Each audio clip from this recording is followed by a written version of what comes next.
Are you pleading guilty because you are guilty? Yes.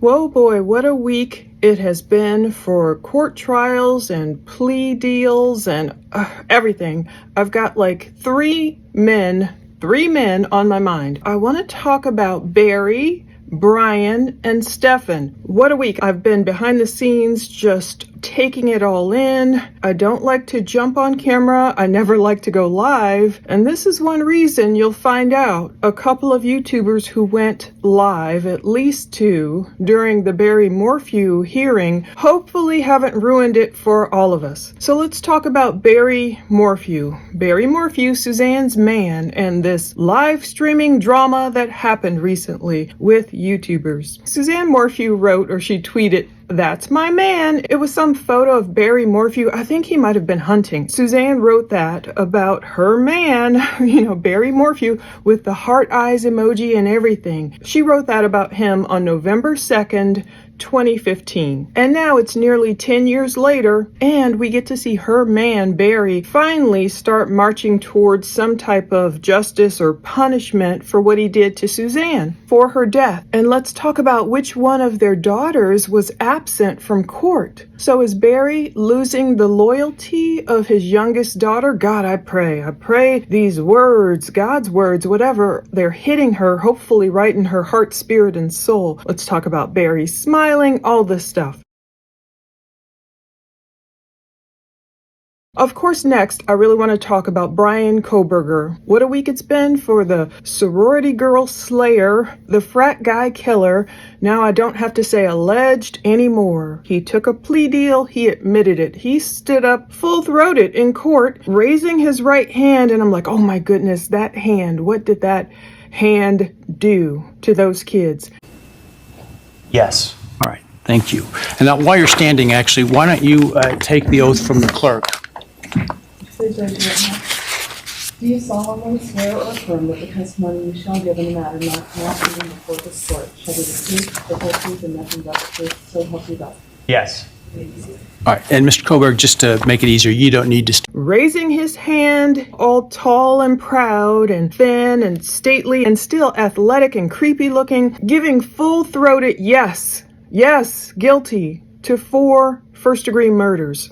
Did you, on November 13th, 2022, enter the residence at 1122 King Road in Moscow, Idaho, with the intent to commit the felony crime of murder?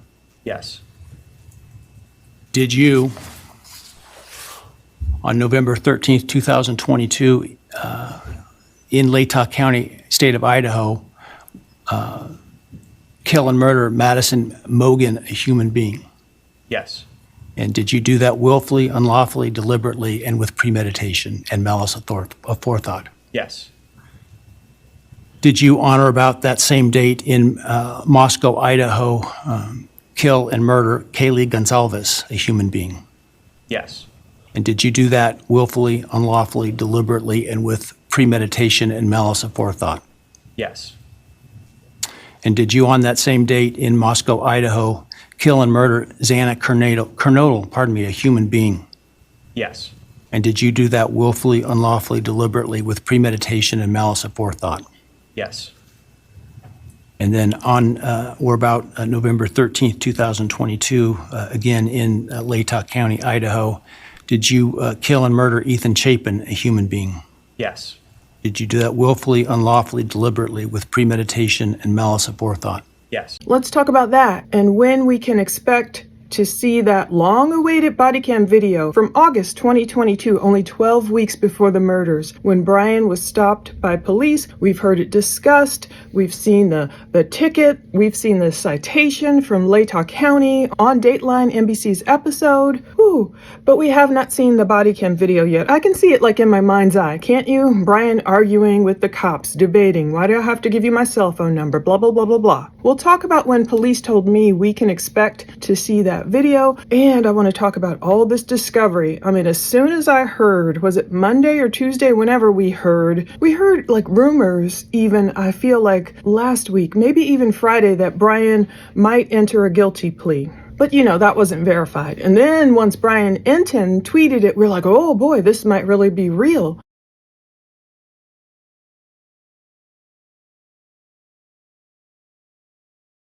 And it was real. As soon as I heard that, I just went back. I was like Tuesday, going through so many FOIAs, so many public records requests I put through over the past 3 years, trying to renew them, trying to redo them. Okay, we'll talk about more of that coming up. And last, and maybe he is least, Stephen Stearns. I'm calling him the stepdaughter savior, as he posits himself. Of course, little 13-year-old Madeline Sophia Soto was not Stephen's stepdaughter by any means, but Stephen likes to portray himself as her stepfather. I mean, Jennifer Soto, Madeline's mother, even called him her stepfather. And of course, Stephen, throughout these interviews, liked to say, oh yeah, she was the one who would come to me when she was having trouble with her mom. He pretended to be this go-between, this savior of sorts, the person who was the mediator. That's what he called himself. Anyway, he's cooked. He had a huge loss in court this week. I just saw some new documents. We got the actual documents finally on the Osceola Court website.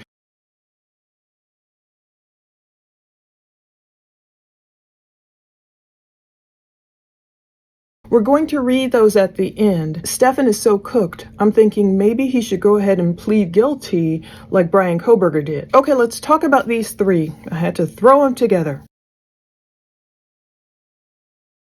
Okay, Barry Morphew's courtroom drama happened July 1st, 2025, all about recording and everything. Right now it's Thursday, July 3rd as I'm recording this. So Barry walked into that Alamosa County courtroom. See, all the drama started. Well, first he smiled. He gave a full smile. Reportedly, he was smiling at his daughter, his oldest daughter, Mallory. Reportedly, she blew him a kiss. That we can't see on camera. We're not supposed to be recording, victims or anything like that. Morphw appeared in a small courtroom in Alamosa County. You can see him smiling walking into the courtroom wearing an orange and white jumpsuit. We also saw one of his daughters there walking into the courthouse. Now, Morphw was extradited back to Colorado after being arrested in Arizona last month. Prosecutors believe he killed his wife before burying her in a shallow grave in Saguache County. 7 days before he was set to stand trial back in 2022, all charges were dropped against Morphw. But the setup allowed for charges to be filed again if new evidence came to light. And that's what prosecutors say has happened here. They now claim they have evidence Morphw used a tranquilizer normally used on animals to kill her. The indictment claims Morphw was the only private citizen in that entire area of Colorado with access to that drug. Morphew's attorney says he maintains his innocence. Morphw is being held on a $3 million bond. He's due back in court September 2nd. In the studio. It probably was Mallory Morphw. People who captured photos of her outside captured her with dark brunette hair. Maybe that's why it was hard to tell. I mean, it's definitely hard to tell from the judge's WebEx, who's sitting way back there. Now, the pool camera video I'm showing is okay. That's okay. I go through, I literally read the judge's orders, who this judge has rejected, her words. I have to go back through and truly understand it because I want to get things right. I don't want to just jump online and say or do the wrong thing. However, any other video footage streaming is not okay. That caused some YouTuber drama. I still see one of those online. But anyway, 57-year-old Barry Morphw, he was smiling and everything. He saw one of his two daughters in the Alamosa County courtroom in Colorado. So he's been extradited from Arizona. He's back in Colorado. He's finally going to face charges of doing away with Suzanne Morphw, his wife of so many years, who disappeared May 10th, 2020, supposedly on a bike ride. We can stop saying bike ride now. She never took a bike ride. People are like, bike ride, bike ride. Barry and Suzanne have 2 daughters, Mallory and Macy. They've been by his side and all that. Reports are saying it's not clear which daughter was there to support her dad. But many sleuths are thinking it was Mallory, the oldest. I really feel she's just like him, 2 peas in a pod.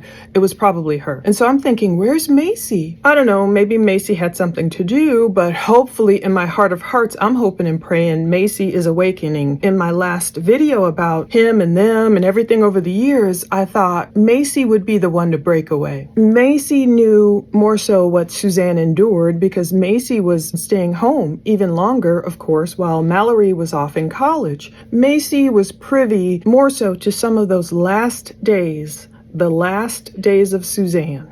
Anyway, I was also griping in my last video, reading through all these court documents about, media, what the media is allowed to do, what people aren't allowed to do. It's very important as a YouTuber and mainstream media, everyone reporting on crime to know so we don't piss off the judge, lose it for everyone. So I was already griping about the way I was interpreting the documents. Thank God for the YouTuber, The Docket. He's the one who opened my eyes to the documents. And I was like, wait a minute. At first I was so happy I thought we could watch the entire trial. The way the documents are written, it looks like we won't see the entirety of Barry Morphew's trial. If he takes it to trial, it looks like we won't see the case in chief. Like we'll just see opening statements, closing statements, sentencing, the verdict. I feel like that's all we'll see the way it's written. And of course, legal documents are difficult to interpret. I'm sure even attorneys have problems with it. Of course, filming was brought up in Barry's hearing the other day. Drama.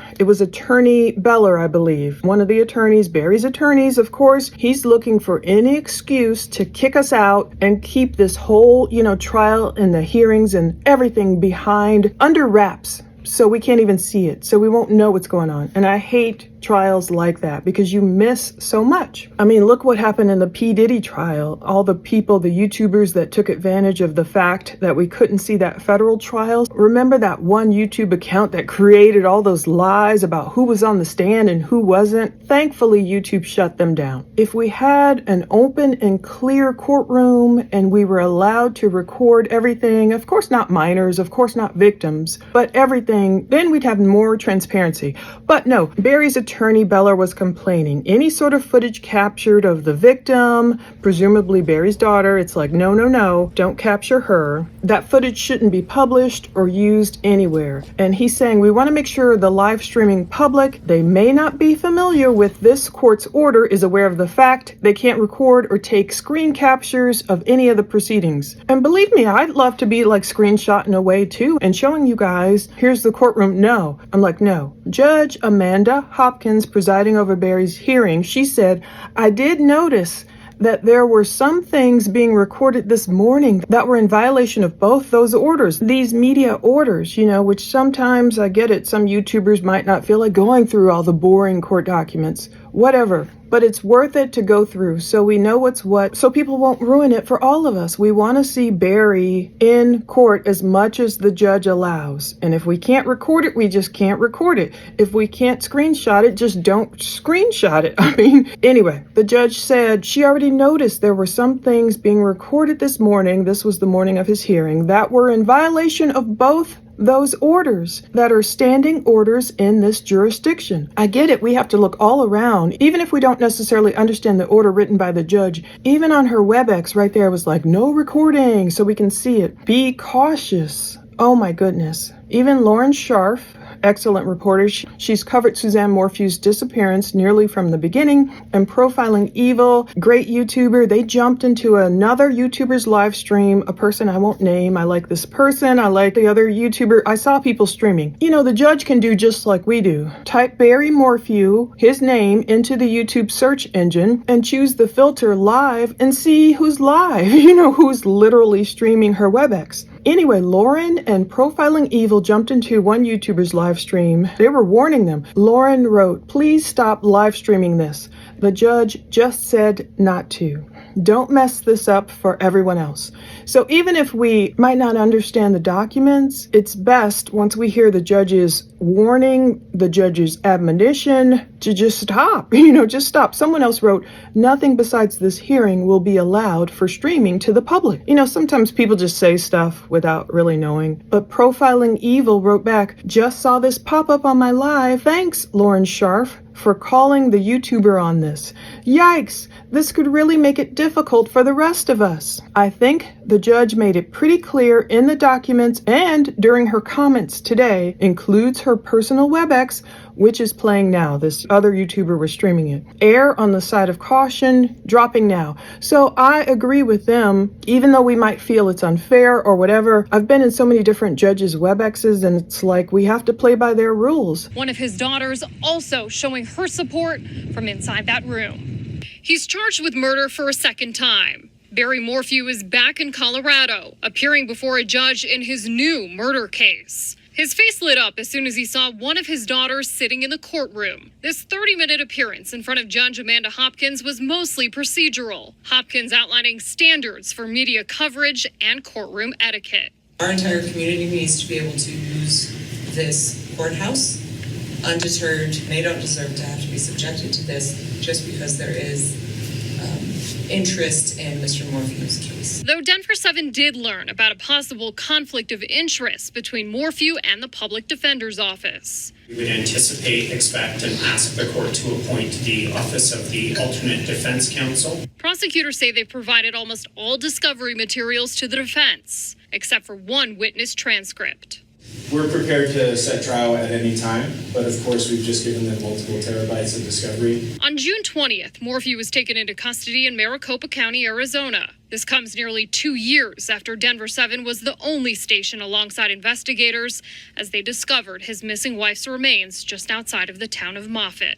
New details from a grand jury indictment say Barry was the last known person to see her alive. And during Suzanne Morphew's autopsy, an animal tranquilizer known as BAM was found in her bones. The indictment claims that Barry was a deer farmer and the only private citizen living in that entire area of the state that had access to BAM at the time of his wife's disappearance. Morphw will be back in court on September 2nd. At that time, his attorney says he'll be ready to address his $3 million bond. I mean, Fulton County is crazy. You guys know what I went through down there. I was jumping on the WebEx, and one day the judge is like, nope, cam up. He didn't say cam up, but he's like, nope. Turn on your camera. They're like, nope, turn on your camera. A different judge, turn on your camera. They started this thing where it's like whoever was in the WebEx trying to follow a certain case, they're like, you got to turn on your camera. Nope, you can't record this, or you need a Rule 22. That's why I was so surprised in Forsyth County when I got my Rule 22 approved to film Ariana Bierman in court. So I was like, okay, I'm only doing it if I get the judge's approval, express approval, and I understand it. Like Kim Zolciak and Croy Bierman's, their divorce hearing, that judge was very clear. No recording. I will threaten you with contempt of court. Do not record this. I did not record it. So in Barry's case, I see so many requests for expanded media coverage were filed. People tried to do it the right way. Law and Crime Network, they tried to request permission to record the WebEx. No wonder they weren't streaming it, of course, because they were denied. The motion was denied. KRDO 13, KRDO was a pooling partner. Pool camera. They will provide one photojournalist to record audio and video of the court proceedings as a single in-person courtroom. Pool camera makes sense. They don't want all these disruptions. I saw him, in the back, not being disruptive, not filming, the victim or anything. So they were the pool camera, so other people got denied. Denver 7 got denied. So KRDO was permitted to bring their recording equipment into the courtroom, but no member of the media was permitted into the WebEx conference room, nor was anyone permitted to record in the WebEx conference room or via live streaming. The defense, of course, objected to any kind of expanded media coverage.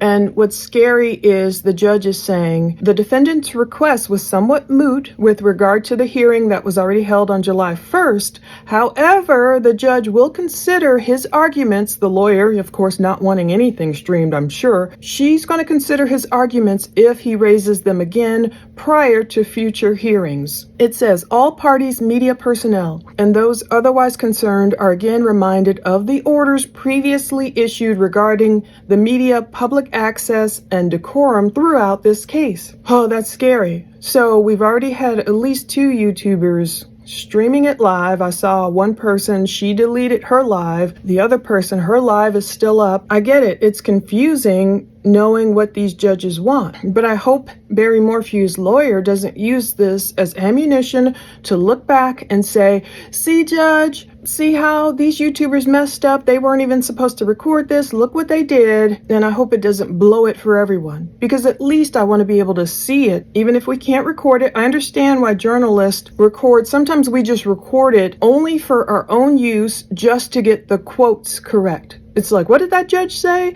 And if you can't go back on a live stream, depending on, where it's streaming on the WebEx, like you can't scrub back like on some YouTube lives, you got to get the quote right if you're not going to get the transcripts or audio or anything. Don't even let me tell you what I was sent when I requested from the media person in Colorado, like, let me get on the list, the media list for getting the pool camera footage and all that. Oh my goodness, you may as well be a Harvard graduate of photojournalism. The requirements: you have to be affiliated with an Associated Press organization. Show me links to your Colorado political coverage lately.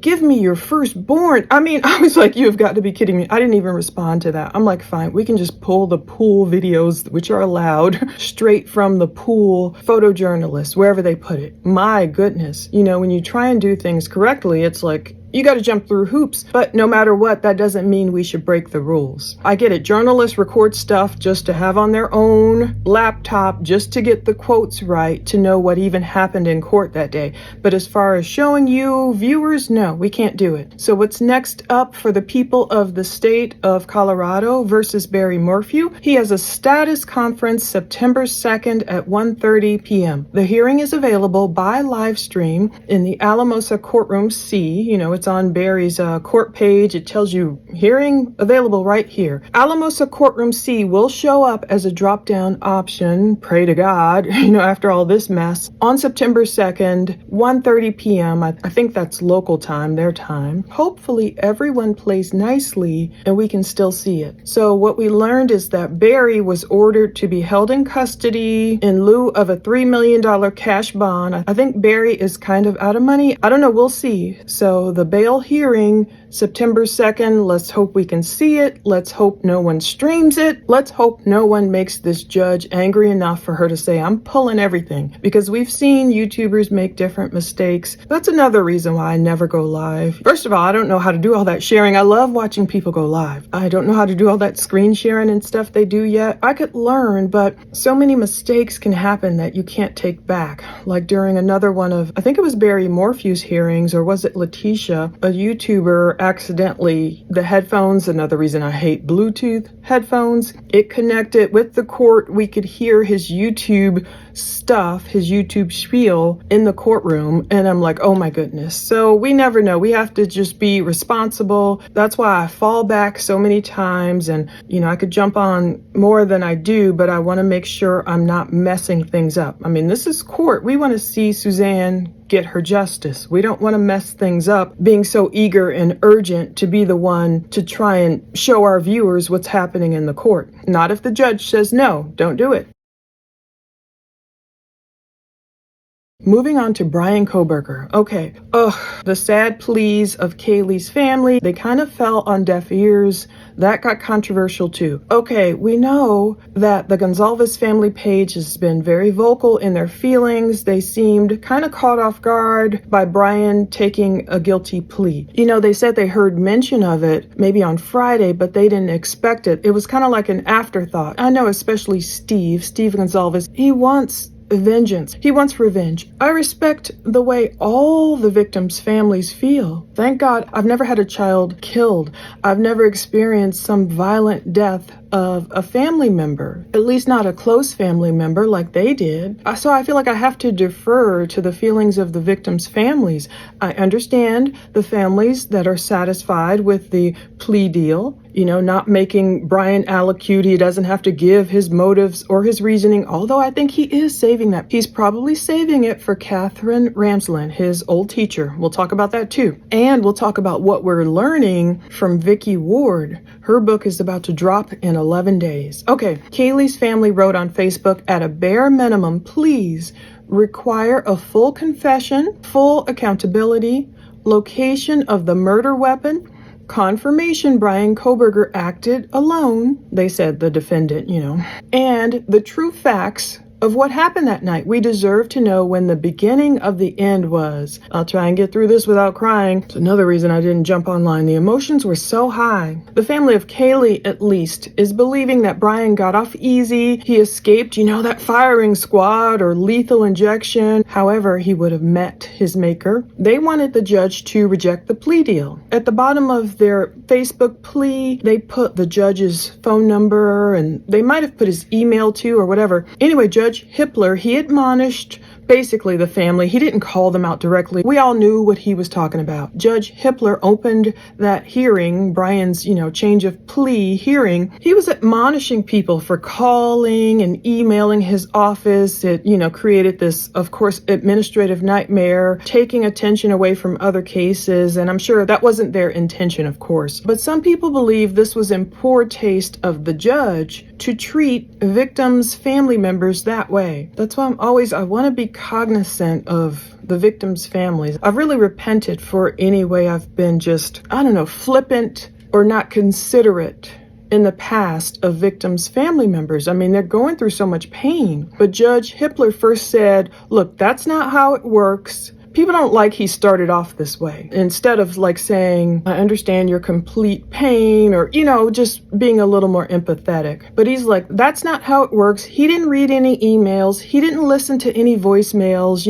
It caused this administrative nightmare, taking away attention from other cases. And he's saying the people who called, I guess the ones who got out of pocket, I don't know what people were saying. I didn't call or email. I was just putting forth news. This is what the family is hoping for. They're hoping for the judge to reject Bryan's plea deal. He shouldn't be able to escape death. Their kids couldn't escape horrible, horrific deaths in the middle of the night or the morning by surprise. But Bryan gets up there. He gets to escape death. Taxpayers get to take care of him. And he doesn't have to give hide nor hair clue about where he threw that K-bar knife. Was it in that rushing rapids that the prosecutor mentioned? What was in his hand that Dylan saw? What was his motive, if any? Not that it would make anything all right or justify anything, but I can imagine their questions. It reminds me of when Chris Watts pled guilty. He just sat back there shaking his leg, crying and all that. And victim statements were read that day. But Chris Watts really didn't confess his motives until kind of 2019 when he spoke with the author of that book, Letters from Christopher. He started trying to give his rationale. He gave more of a clue of how he did it and maybe why. Nothing's going to be satisfactory ever, of course. Judge Hipler said basically all the people who called or emailed or the ones that needed to be forwarded to police, they were. So I don't know if some people were, threatening him or what. Judge Hipler went on to say something about he follows the law. He doesn't bow to public pressure. He uses the law to make his decisions. I understand that in terms of, you don't want to make a wrong decision just because, the public is screaming for it. But then a few minutes later, Judge Hipler said, I'm not bound by the plea agreement. So it was kind of it was kind of like a difference to me. He's saying this plea agreement doesn't bind me to whatever, but then prior to that, he's saying, I'm not bowing to public pressure and basically, hearing you guys out. I don't have a dog in this fight. Obviously, I'm not the parent to one of the Idaho 4, and I don't call them that disrespectfully. I know they are human beings. I mean, all these unique personalities and traits, and oh my goodness, which reminds me, I'm still waiting on another Molly, the DoorDash driver, body cam video. Something's going on there, and someone else is supposed to pay for it first. I hate when they have these rules. Someone else is supposed to pay for it first. I don't know if that person's hemming and hawing, so I just sent an email like, follow up. Can I pay for it since the other person isn't, so we can release it, whatever it is? You know, more DoorDash driver stuff. And that's why I'm trying to get more discovery so we can verify this woman who says she's the DoorDash driver really was the DoorDash driver, which I think that's been confirmed. But did she really see Bryan? And was she parked back behind the house? New evidence we finally had confirmed in court. Bryan entered guilty pleas to the following counts: burglary, which doesn't mean you stole anything. It just means, you know, you entered someone's home you weren't supposed to. And then all these murder in the first degree counts, 4 of them. For the burglary, he'll get 10 years. For the 4 murders, he will get 4 consecutive, not concurrent, 4 consecutive, one right after the other, life sentences. And the state can seek restitution regarding funeral expenses, crime victims' compensation, in an amount to be determined. I don't know where they'll get that money. I mean, I feel so bad for Bryan Kohberger's parents. They were just working people. You know, I feel bad for them. They were in court, reportedly not really crying, but upset. Was it his mom? Who, I think Bryan Enton said Kohberger's mom was like, oh, shivering every time Bryan so full-throatedly said, yes, like, yes, I'm the killer. He just said, yes, he's guilty to each count. July 23rd, 2025, that's the sentencing hearing for Kohberger at 9 a.m. That should be a doozy. I'm like, oh my goodness. Will we hear any victim impact statements? Will Steve G go ham and lunge at Bryan? You know, like that woman who was like, I hate you, Jeffrey, to Jeffrey Dahmer. I wouldn't blame him. He's been keeping himself under control. You know, he didn't even go in. Oh my goodness, his wife had like a puke bag. Your heart just has to, I mean, I know the way I have felt just from even watching it, of course, from afar, watching this family's grief, all the family's grieving. I mean, Maddie's dad, it's something about the way he speaks, the way he spoke at the memorial that made me just break into tears, you know, years ago. And I'm just watching it from afar. I can't even imagine how they feel losing their beautiful young kids. And I call them kids. I know they're not kids, but still, young people at the prime of their lives being cut down by some maniac who's wanting to make a name for himself, maybe wanting to be like one of his heroes, Ted Bundy. We'll talk about some of those similarities. So I wrote a note to myself, July 23rd, okay, sentencing hearing, maybe Hipler will officially drop the gag order by then. So I have to keep resubmitting so many FOIAs. I mean, I already resubmitted a ton on Tuesday, ones I've done over the years. Like thinking, okay, Pennsylvania, Washington State, Idaho, you know, and I was just going through like mentally all the ones I need to submit. I still need to submit more probably to the jails that Kohberger was in. So many places to hit. I'm like, I've got to get these submitted. One of them we've been trying to get. Bryan Kohberger was stopped by police at 11:40 p.m. pretty late at night on August 21st, 2022. He was in his Hyundai Elantra. He didn't have a seatbelt on apparently. Only a 5-minute drive away from 1122 King Road. We already knew 23 times, allegedly, his cell phone pinged against a tower somewhere in that area. And we know he returned. Some people are saying to the scene of the crime. He probably did. We don't know how close he came to the house. Around 9 a.m., which technically was the same morning, Sunday, August 13th, and I'm sure he was surprised as all get out, like, where are all the cops? Where are all the coroners or ambulances? I'm sure, you know, Bryan wanted to see his handiwork and see people crying and weeping. 9 a.m., nothing was going on, if he, in fact, did drive by the house. Anyway, one person told me in response to my records request for that August 21st body-worn camera stop, your public records request dated July 1st, 2025 regarding Bryan Kohberger has been reviewed by the prosecuting attorney's office.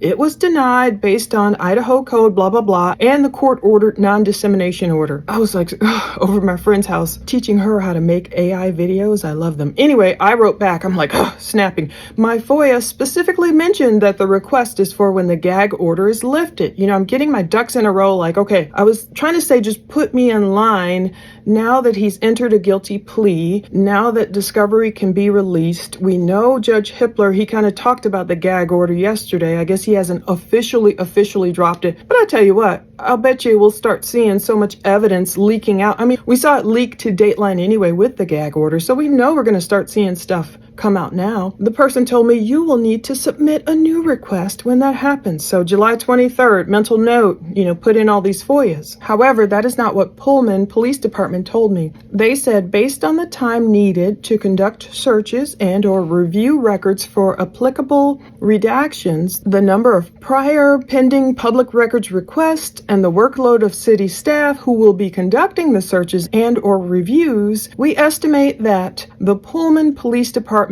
will be able to fulfill your request on or before March 25th, 2026. I doubt it'll take that long. If an installment of records has not been viewed within 30 days of release, the request will be considered abandoned and will be closed. I guess they're saying, okay, if we send you this link and you don't look at it within 30 days, then we're abandoning it. Or if we send you an estimate, a cost, I don't know if they would. They probably won't. Pullman usually is good about that. Then, if you didn't pay it or whatever, then it would be closed. So that makes sense. And if they need more time, the police department will let me know. We'll give you notice if we need more time for this request. So anyway, I'm busy working on getting Kohberger's, this 68 terabytes of discovery? How much will it cost? How long will it take? It's important to get discovery. I'm not looking for, of course, anything gory. I don't want to see any gross crime scene photos. The importance of getting discovery is to just know the facts. Try and figure out what actually happened. Separate fact from rumor. Already there's been misinformation. The other day, everyone was buzzing about Inside Edition. This video, they were like, there are even hairs from Kaylee's dog, Morphw, found in Kohberger's home. There's a mountain of evidence against Kohberger, who was a PhD student in criminology. It includes his DNA on a knife sheath and surveillance video that places him at the crime scene. There are even hairs from Kaylee's dog, Morphw, found in Kohberger's home. And of course, I'm thinking, these must be more. Was something released that we don't know about? I remember when they raided Bryan's WSU apartment. There was something about pet hairs found or stain and all this stuff. But I was like, is this verified? Was Morphw's fur found in Bryan's apartment or back at his parents' home or something? Turns out I think that is not true. Now, what we did learn from lead prosecutor Bill Thompson, before Kohberger even entered his guilty pleas in court, there was the recitation of facts. Of course, it's not all of them. That's why we want discovery. It was just hitting some highlights. They got a Q-tip from the garbage can of Bryan Kohberger's parents. That let them know. They were like, whoever's DNA is on this Q-tip, they had found some DNA. They had tracked it down to, okay, whoever this person is, it's the father of the killer. So they tracked it down to Michael Kohberger, and that's how they found Bryan. And supposedly Bryan's getaway car, he was nearly, skidding out when he was racing away from the house. He could have driven at a snail's pace, little did he know, because, the police wouldn't be contacted until hours and hours later. Bryan probably naturally assumed as soon as he walked past Dylan, he might have made the assumption, she's calling 911 now, they're on the way. So he was like, skirt, nearly slid. I don't know who he nearly ran into. We still need to know that. Basically, he stripped that Hyundai Elantra so clean, it was essentially disassembled inside. So he probably cleaned it to the hilt. And then the prosecutor talked about that fateful early morning DoorDash order. He didn't mention Molly's name or anything, but that may have been the reason Xana became potentially an unintended victim. So I have my theories. He went upstairs. Bryan horribly did away with Kaylee and Maddie, left the knife sheath up there, which was his undoing, thank God. Maybe he just went for them. And there's a reason why I'm saying that. Maybe he only went for the blondes. Ted Bundy had a type. He liked only brunettes, hair parted down the middle, straight. Different killers have types. he didn't maybe anticipate Xana's reaction. From what the evidence potentially shows, Xana probably heard the commotion, was so heroic and caring of her, ran upstairs to see what was going on with Maddie and Kaylee, unfortunately drew Bryan's attention. Xana run up the stairs then, and did Bryan say, "Oh, that's okay, I'm going to help you"? Because I believe Ethan was asleep, passed out from what we are learning. Okay, unfortunately captured Bryan's attention. Xana's running back down the stairs, becomes Bryan's next target. So he kills Xana. But Dylan and Bethany at first were asleep, but the noise woke up Dylan. That's when she was able to witness Bryan, the guy with the bushy eyebrows, walking past holding some sort of container in his hand. That's the way the prosecutor put it. I still want to know, do we even know what that container was? Some people are like, was it a trophy of some sort? Did Bryan take something? Maybe they know. So Bryan goes on to kill Xana, and then, I don't know what order, Xana probably, and then Ethan. Of course, he could have left all of them alone, but if Ethan was asleep, was he passed out? I don't know if he was passed out or not, but it's probably cold comfort to his family, but I do pray he was passed out and didn't feel anything or hardly anything of what Bryan inflicted upon him, or, as much as he would have felt it if he were awake. And Bryan, the horrible carving of the legs and all that. If Ethan was passed out and he didn't, jump up and try and protect Xana, I don't know what happened there. We still need the evidence. We still need to know. Bryan, of course, didn't have to do anything to Ethan. I mean, he didn't have to do anything to anyone, of course. But was he just so vengeful that Ethan wasn't some incel, that he was just getting his vengeance out on Ethan, a guy lucky enough or whatever to hang out with these girls that Bryan couldn't get? So we know he parked behind the house. He had some type of container he carried out. I don't know what it was. Was that the knife still out that she saw and didn't realize it was a knife? So Dylan didn't say a knife. It was a container. Maybe it was something. Maybe he knew he lost the sheath or something, or did he put the knife in some type of container so as not to, I don't know. But I'm wondering, what will discovery say about the DoorDash driver? There's so many questions that are left unanswered as of today. We don't know the motive. We don't know why Bryan picked that house, those victims. Apparently they were strangers to him. He learned about them somehow. We don't know. Personally, I think Bryan wanted to be like Ted Bundy, one of his heroes, one of the people he studied. Ted Bundy fancied himself this brilliant lawyer type serial killer. He focused on a lot of college women. In the one gift, Ted Bundy even gave the thumbs up. So we know Bryan did a thumbs up selfie after the murders. Now, unlike Ted Bundy, Bryan did not leave behind any DNA in terms of through any kind of assault that was sexual in nature against the women or Ethan or anyone. He knew, okay, I'm sure that would leave too much DNA behind, or whatever his reasonings.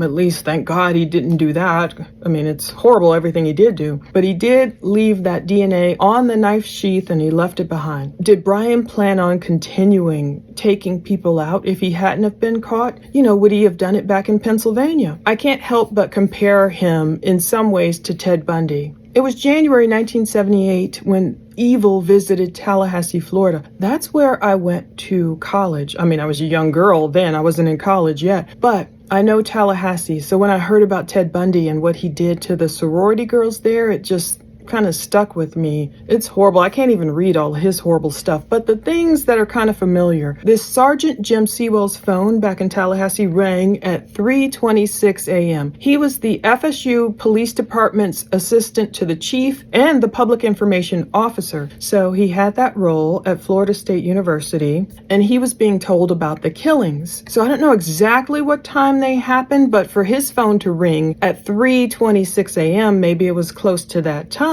And I was thinking, wow, that's close to the time Bryan chose to impart his evil on the 1122 King Road house. He was circling for a while, of course. That's one way it's eerily similar to Bundy's slayings.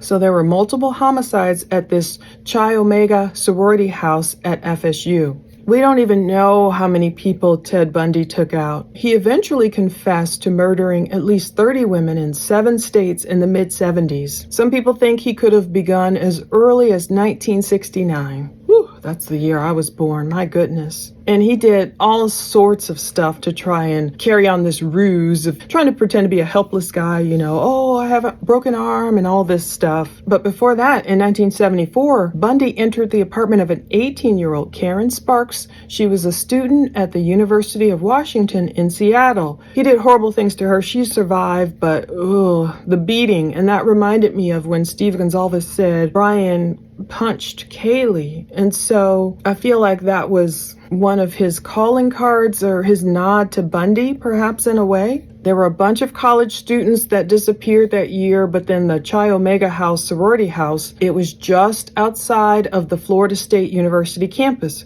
That reminds me of the 1122 King Road house too, because it was just off campus. I mean, literally maybe touching the campus almost. They called it the epicenter for campus social life. And maybe that 1122 King Road house with its popularity, those parties that were going on, some of them caught on body cam when no one who lived there was home.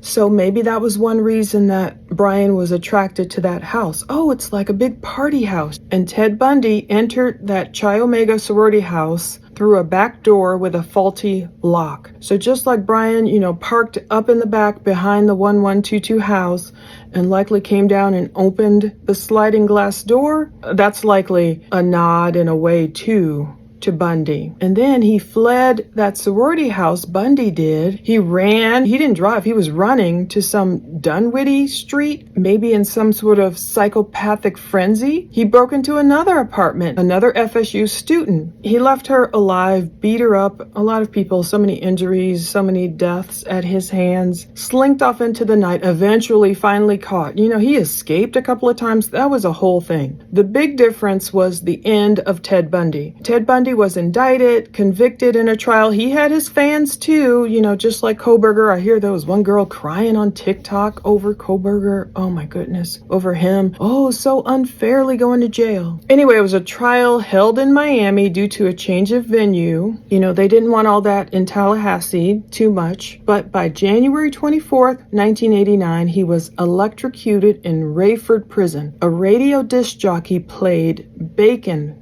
frying on the air. So that probably won't be Bryan's end. He escaped the death penalty. Will he get taken out like a Jeffrey Dahmer got taken out in prison? I don't know. There's so much that happened with Jeffrey Dahmer. Reportedly, he changed. He started reading the Bible. I don't think it was just jailhouse religion with him. Some people, I do think it is. I think some people it's fake. With Jeffrey Dahmer, it might have been real. He allegedly got baptized and then he got taken out. But more answers may come through this book about Bryan, The Idaho 4, An American Tragedy by James Patterson and Vicki Ward. It's a 448-page book. Oh my goodness, it's coming in 11 days. On sale July 14th. I just pre-ordered it so it can be on my Kindle that day. Maybe even almost like midnight, like July 13th, and then boom, midnight. If I'm still up, I might start reading it then. I want to hope to share it with some of you guys. Vicki Ward, she's a great writer. She's been putting out some excerpts. Hey everyone.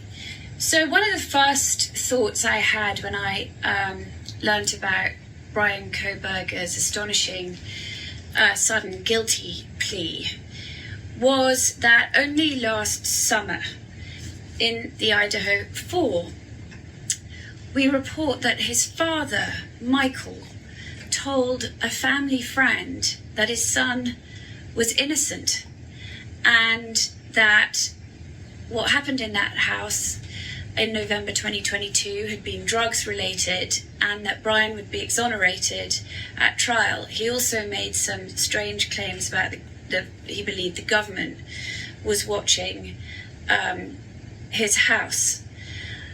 You can read that excerpt in a sneak preview in my newsletter today. The Idaho 4 is now, sadly, likely to be the only definitive account of Bryan Kohberger's psychology, given that despite the best efforts of the Gonsalves family, he's not likely to be made to explain what he did in the courtroom. Stand by for more. This was interesting. Last summer, Bryan's father said his son was innocent. I don't know if he still feels that way, obviously, but It reminds me of Stephen Stearns' parents. We'll talk about him last. It reminds me of them, how initially, of course, they believed their son and his proclamations of innocence. Of course, they don't feel that way now. Maybe Bryan's dad has changed his mind. You know, so many people are like, oh, Bryan's dad had to know what was going on. And I don't know what Steve Gonzalez meant about when the tickets were booked. He said something kind of mysterious. Some people might be interpreting it wrong. I don't know if he's just saying, Steve is saying Bryan's father flew in, they booked the tickets early, they knew about the plea deal earlier. Some people interpreted it to mean, which I don't think Steve meant, some people interpreted it to mean, oh, Bryan's father booked his plane ticket after the murders to come get Bryan because he knew about the murders. Some people are taking it there. I don't think that's what he meant. But the wool could have been pulled over Michael Kohberger's eyes, just like Bryan pulled the wool over so many other people's eyes. Bryan's dad told a friend last summer his son Bryan was innocent. He hadn't committed 4 murders. This is according to Vicky Ward's excerpt. Look at the links below to find her Substack and everything. You know, great information. Bryan's dad, Michael, thought a trial would clear his son's name. So Vicky says, I guess things have changed. You know, we learned Bryan's pleading guilty. There were signs this was coming if you knew where to look. She wrote, a couple of weeks ago, someone on Bryan Kohberger's defense team phoned Connie Saba, the mother of Bryan's one and only childhood friend, Jeremy Saba, who died tragically of an overdose in 2021. This person asked Connie what she remembered of Bryan's behavior and mental health because he said they were looking for ways for him to avoid the death penalty. Obviously, the lawyers have now found a different way to achieve that objective, Vicky says, with a guilty plea. So instead of saying, oh, Bryan's his mental health, oh, his autism, his this, his that, take a guilty plea, avoid the death penalty. So she wrote, Connie told him what she told me about Kohberger for the Idaho 4. He was a strange, silent young man in awe of her popular athletic son. Both of them had learning disabilities. Both of them turned to drugs. Nearly 2 years ago, she and I spent a day driving around the utterly bleak neighborhood in the Poconos that Bryan grew up in. It's weird because I thought the Poconos were so hot and happening. Like growing up in the 70s, you would hear about, oh, the Poconos, you know, like I don't know what happened to it. Anyway, it's a bedroom community where there's nothing for teenagers to do. No movie theater, no restaurants, not even a bowling alley. Connie, who was a teacher, showed me the bike trail and other places where she believed Jeremy and Bryan would buy their drugs from dealers. She showed me the house next to hers where Bryan grew up. Now, I don't think it's that famous house where the cops burst in and arrested Bryan, and because from my research and from all my FOIAs too, I have a different address where Bryan likely grew up. I saw the path he'd come through the trees to spend time with Jeremy. Connie told me that when Jeremy went over to the Kohbergers, he was never allowed inside, which she thought was odd. That is odd. So why didn't the Kohbergers allow Jeremy inside? Was it the parents or was it Bryan? They just had to, sit on the porch or in the backyard? Anyway, she also showed me the garage door through which Bryan had broken into her house. In August 2016, the day after Jeremy was arrested for the first time for DUI and drug possession. So Jeremy gets arrested, Bryan's best friend, and Bryan goes and breaks in his mother's house. Bryan, by then a user himself, had phoned Connie to say he was so sorry to hear about Jeremy's arrest. He asked her solicitously when she'd be visiting Jeremy in jail because he said he'd like to go visit him too. So Connie had given Bryan the time basically and then wondered why Bryan didn't show up at the jail. Until, that is, she got home and discovered someone had broken in during her absence and stolen her iPad. She at once knew who the culprit was. Remember, we heard about Bryan stealing his sister's iPhone and selling it too. And all that weight loss, was it attributed to really, a change in diet and working out, or his drug use? A year or so later, she was standing in her kitchen and turned around and there was Bryan. He shows up in the kitchen. That's his MO, just breaking in and surprising people. She hadn't heard him come in. He'd come to apologize. That's a weird way to apologize, isn't it? Connie understood why. He was in rehab for heroin addiction. Atonement is a critical step. Whew. So that's, maybe Bryan, did he not understand he could ring the front doorbell? I don't want, like, people who suffer from autism or autistic traits, they don't appreciate the fact that some people are trying to blame everything on autism. That doesn't make you a murderer. I remember one day being in my driveway and this kid, but he was kind of a bigger guy. He was trying to approach me for something, and it freaked me out because he followed me into my garage. And later his mom called me to apologize and everything, and I get it, and it was like but it's just like, no, don't follow me into my garage. He was probably a good kid. But Bryan, people don't appreciate others trying to, others who suffer or live with autism or autistic traits. It's not fair to push that. I didn't like the way his defense attorneys were trying to conflate the two almost. Of course, with Bryan's quirky behavior, but don't equate it with violence. Vicky continued, she never heard from Bryan after Jeremy died, but she wondered if he was the person who'd phone her cell, heavy breathing. Now that's weird. He'd always been a strange child. His mother, Mary Ann, had told her he had Asperger's. I don't really know what they call Asperger's now. The terms always change. A year ago, Connie ran into Michael Kohberger, Bryan's father. Here's an excerpt from the Idaho 4 about their conversation. As Connie Saba is shopping in the Rite Aid in Broadheadsville, she sees someone in the pain relief aisle who looks familiar. She stops. Is it someone she used to work with? And then she realizes it's Michael Kohberger, Bryan's dad. Connie, he says, is that you? How are you, Michael? She replies. He seems very pleased to talk to someone. My heart goes out to Mary Ann, Connie says. How is she? Michael tells her that his wife doesn't talk to anyone, even on the phone. Yeah, I don't blame her. I guess Bryan's mom just shut down. We lead a very quiet life, he says. We don't go out. And even when they are home, he says they don't feel safe. People, he tells her, are watching the house. What people? Government people, he says, leaving her slightly confused. Then he says, Bryan didn't do it, right, Connie? Connie thinks. She says the Bryan I know wouldn't do it. She wants to be supportive. It's then that Michael seems to remember that he hasn't spoken to her since Jeremy died. We were both shocked to hear Jeremy died, he tells her. Mary Ann wanted to call you, but she felt unable to. He doesn't explain why. So that was way back in 2021 when Jeremy died, right? So Bryan broke into her house in 2016, and I remember seeing news finding this Jeremy guy. Yeah, he died of an overdose in 2021. That's the year before the murders. I don't know why Mary Ann didn't call Connie after she lost her son, Jeremy. Does Bryan know Jeremy died? Bryan was away, Michael says. He doesn't say where. We didn't tell him for months. But yes, he knows. So maybe Bryan, was he in rehab in 2021, or was he down at the other school? DeSales, but didn't he commute? Did he commute? Yeah, that's a commuter. I don't know, where would Bryan be in 2021? Interesting. We'll see more once we get all these FOIAs. Bryan wasn't the same after the drugs, he adds. He wasn't the same person. Connie nods, but she thinks even on drugs, Jeremy had remained sweet and good-natured. But Bryan was framed, Michael says. Connie is startled. Framed? Someone planted the knife sheath, he tells her. The police didn't find it when they first went in. There were a lot of drugs in that house, a lot of people around, but they only looked at Bryan. You know how he likes to drive around when he's nervous. Connie doesn't, but Michael tells her he always used to get in the car and drive at night when he needed to think or he just had some fog. He had to get away and just think. Or when he couldn't sleep, he would just drive around. Michael adds, things will come out in the trial. Everyone will see. Or not.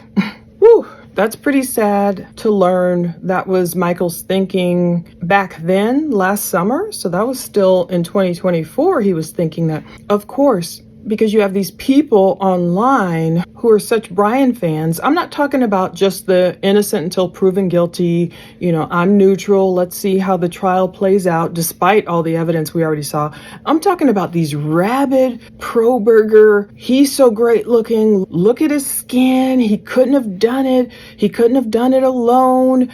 All these people who, of course, Michael Kohberger would want to follow that train of thought, because I'm sure the last thing you'd want to think is your child is a murderer. And so he's going going with the online stuff. Oh, that sheath was planted. It wasn't there at first. How would anyone know that? Anyway, it wasn't there at first. They planted it there. That was a drug house anyway. You know, people who start like going off on that tangent, it lets you know they're looking for a reason to excuse Kohberger. Vicky writes, if you really want to understand who Bryan Kohberger was and why he committed these evil acts, you'll need to read our book. It's not so much a whodunit as a why, what, and where. Sadly, it's now the only definitive record we'll have that gets near to explaining what happened on the night of November 13th, 2022. I don't necessarily agree with her there. Maybe it's the only definitive record we'll have for now. Of course, combined with the discovery, put everything together. If Katherine Rams writes a book, I'm buying that one too. So you can pre-order her book, The Idaho 4, Vicky's, and James Patterson's book at the Amazon link below. I've already pre-ordered it. Hopefully we can kind of go through and discuss anything interesting together. So I'll get it auto-delivered wirelessly to my Kindle on July 13th, probably July 13th actually, late that night, or actually at midnight, maybe July 14th. Now I had to post the family's feelings too about Bryan Kohberger. The Gonzalez family wrote, no cashing in on our grief, no books, no private interviews with your ex-professor. You don't get to spit on our kids' graves by making this all about you. Judge Hipler, you are our only hope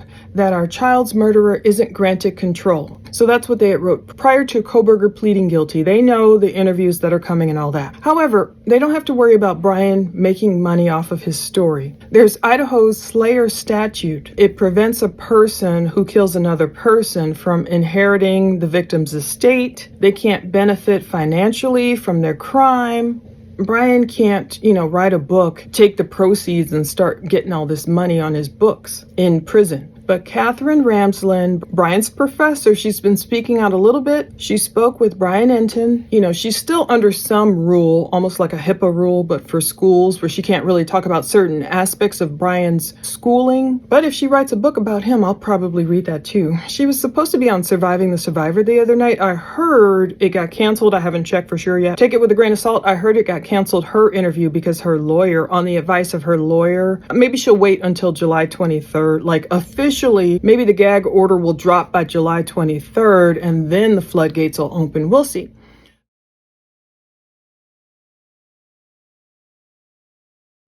Finally, let's talk about Stephen Michael Stearns. So when it comes to this state of Florida versus Stearns, Stephen Michael, maybe we will get a change of plea to guilty for him too. So there was a pre-trial hearing for Stephen in the murder case of Madeline Soto. That was yesterday. And Stephen skipped court July 2nd, 2025, yesterday, Wednesday. His appearance was waived. I couldn't find video of anyone streaming it. I was so frustrating. I just wish every courtroom had a streaming camera. Anyway, as of this filming, his first-degree capital murder case, it's still on the docket, scheduled to begin September 22nd, 2025, a jury trial at 9 a.m. Now, as for the CSAM case, this is where stuff is happening. It's not getting delayed any further. The jury trial is set for July 22nd, 2025 at 9 a.m. in front of Judge Keith Karstein. I love this judge. Jury selection is scheduled to begin July 25th. So I'm wondering if by August 1st, we'll get to start watching a Stearns trial if he doesn't plead guilty. Now, he had a big loss in this CSAM case, this felony CSAM case. Maybe that's why he didn't show up in court. Well, he knew he was going to lose big time because all the orders his lawyers put through trying to suppress all this evidence, denied, joint motion to continue, denied, let's read these docs, denied, done, and ordered. He is cooked. Now let's read some of these real quick here. This criminal appearance order is like, look, Stephen, you've got a jury trial coming up, but this is the doozy. I love it. Order denying defendant's motion to suppress evidence obtained from his Google search warrant and from the so-called unlawful search and seizure of a cell phone. So the matter came up before the court. It was filed, months ago, corrected months ago, but the judge wasn't buying it. You know how Stephen turned over his phone. Detective Myra Tagler, it's like a win for her. Stephen's like, all evidence obtained through that Google warrant, it has to be suppressed. All those thousands and thousands of CSAM images of not only Maddie, but other children found in his Google account and his Google Drive. Thank God it has to be entered. It can't be suppressed. He's basically saying law enforcement exceeded their scope. They got his phone without proper authorization, conducted a coerced midnight download. They were calling it fruit of the poisonous tree. But judge is like, look, the defendant Stearns fails to establish that his searches were coerced or otherwise improper. The evidence makes it clear that Stearns willfully and voluntarily unlocked his cell phone and gave it to Detective Tagler on multiple occasions and unequivocally consented to them viewing his map data, documenting his search history. Even after Detective Tagler asked if a warrant is needed, Stearns nevertheless consented during interviews. Most importantly, Stearns gave consent to law enforcement to download the cell phone and, quote, to go through the phone. A reasonable person under the circumstances would understand the scope of the consent to include access to all contents that were searched in this case, including call history, GPS data. During the interviews, Stephan was free to leave. Consequently, Stephan freely and voluntarily consented to the searches. Law enforcement did not exceed the scope of Stearns' consent. The warrant at issue was not tainted. It's not fruit of illegal searches. Basically, the judge is saying the affidavit for search warrant for Stephan's Google account provided a sufficient basis for the court to determine that evidence related to CSAM would likely be found on Stephan's Google account, and it was. Specifically, the affidavit points to the fact, this is what, gave them probable cause. Stephan factory reset his phone the same day Maddie was last seen. He reset it twice, basically at around noon and midnight. Detective Heller also indicated interviews of Stephan were conducted, and Stephan consented to a search of his phone. And that's when they found several files of Maddie being treated improperly. And the affidavit stated that Stephan's images and videos were stored and backed up to his Google account. Like an idiot, but thank God he did. So, Stephan gave the story. He dropped off Maddie at Peace United Methodist Church that Monday, February 26, around 8:40 a.m. Even though her classes didn't start till nearly an hour later, he's like, oh, she loves to walk in the cold. But the license plate readers captured Stephan's license plate traveling away from Hunters Creek Middle School at 8:10 a.m. and Maddie never showed up to school. They point to other cases kind of similar where, they were trying to get the same type of evidence thrown out and it didn't work. Basically, it's saying, based on this other case, there's evidence to support that Stearns was an individual that fell into this category, given that the material was his stepdaughter, that's what they call her here in the court documents. It was located on his phone. It was backed up onto his Google account. Basically, the search warrant was fine. They end up pointing to other cases to back up the thought process. We know we would find out Judge Karstein's decision. We thought by the end of June. It was July 1st. Accordingly, it is hereby ordered and adjudged that defendant's motion to suppress evidence obtained from Google search warrant is denied. This day, July 1st, 2025. And the other documents might be up, I wonder. I want to check. I keep checking because not all the documents were up, but right before, thank God, I came on camera, I found the ones that were up so we could see the judge's reasoning. He's using great rationale. No other documents I've seen so far in the murder case, and we'll check anything else in the CSAM case before we just close it out. So that's what we have for now. We have the actual document demanding Stearns, look, show your butt up there, July 22nd, answer to this CSAM case. We have the answer to the order denying defendant's motion to suppress evidence from the Google search warrant. That's great. We don't yet have the order denying defendant's motion to suppress evidence obtained from so-called unlawful searches and seizures of his cell phone.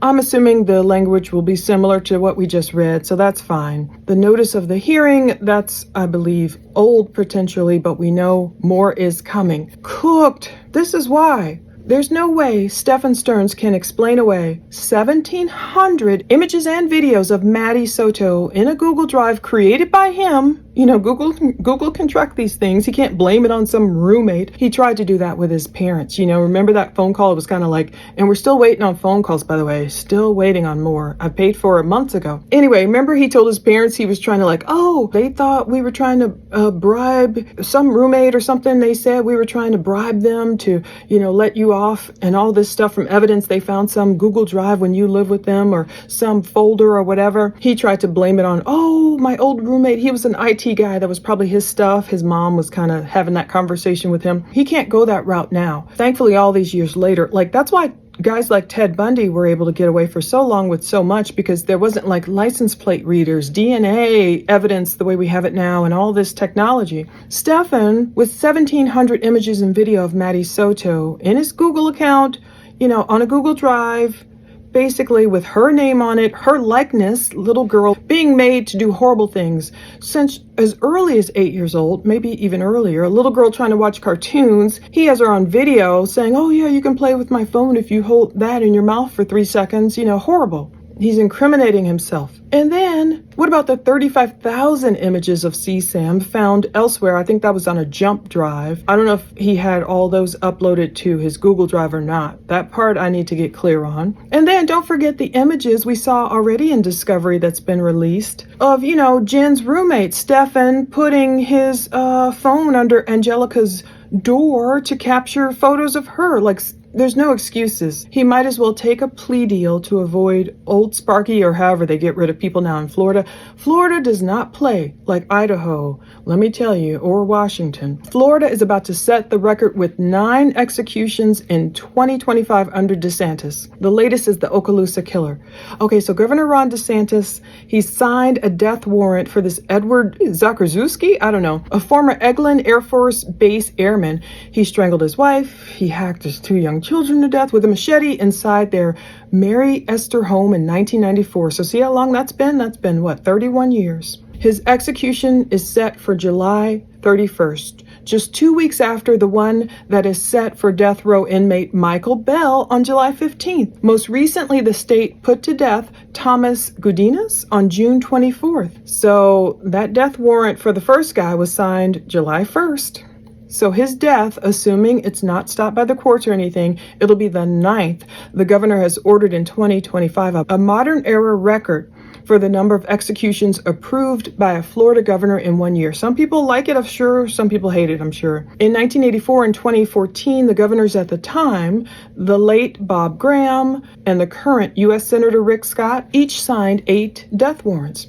So maybe Stearns will take it to the bitter end, though maybe he won't enter a guilty plea, even though they've got him dead to rights.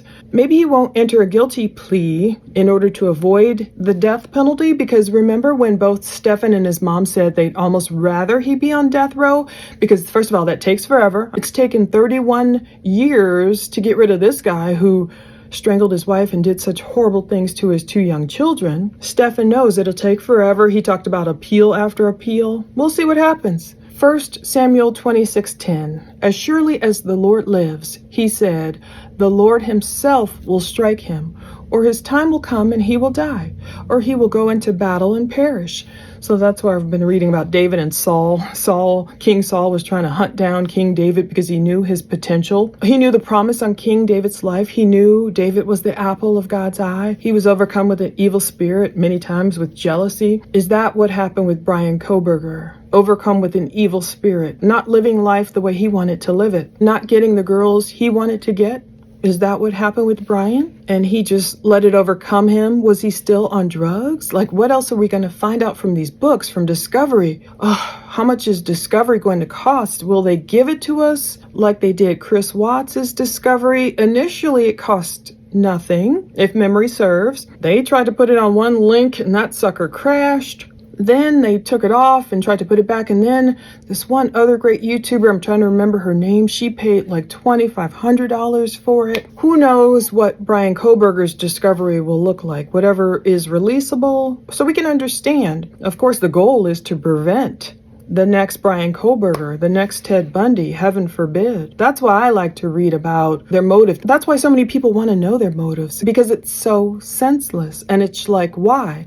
And if we see the next person displaying traits like Bryan Kohberger, can you get a heads up about how to help them, how to prevent? You know, was he still taking substances? Had he just turned himself over to evil, and did Bryan just decide, my fame is going to be that of this notorious spree killer? I guess you would call Bryan, technically, the technical term I think would be spree killer in this instance, since he felled 4 people at once, and it wasn't like, you know, going on the next week and killing someone else. As we get more and more discovery, I'll just start putting it up and we'll talk about it, but I really had to get this video out because so many things happened at once. Barry Morphw being arrested and being extradited and all that live streaming drama, Lord help us. Bryan Kohberger pleading guilty. So many people flying out west at the last minute to see him in person and watch the guilty plea, and the families, their grief, the ones who are okay with the plea deal, the ones who aren't, and your heart just, in your gut, it goes out to them like, And then finally, Stephen Stearns, thank God. The judge is like, look, I'm not playing, no more delays. July 22nd, let's get it ready. So what do we have there? Less than 20 days? Is that right? I got to do math in my head. What do we have, 19 days until Stephen might go to court? Now, will that be streamed anywhere online? Hopefully people are filling out their requests now, their media requests to get in the courtroom. Florida might be a little bit better about that, but considering the nature of this trial, a CSAM trial, that's what makes this one tricky too. Of course, you know, some stuff you don't want streamed or filmed, but there's tactful ways to do that and what not to record. So we'll see where that goes. We'll see if Stephen doesn't enter a guilty plea anytime before then.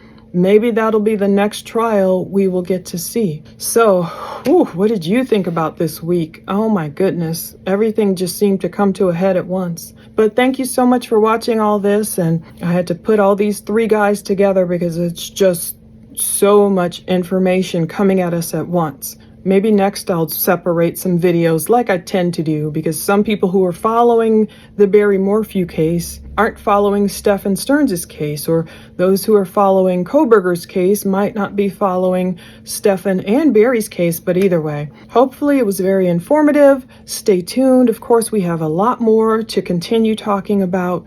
Thank you so much for watching, commenting, liking, your memberships, your everything, your support of me. I really appreciate you. Take care.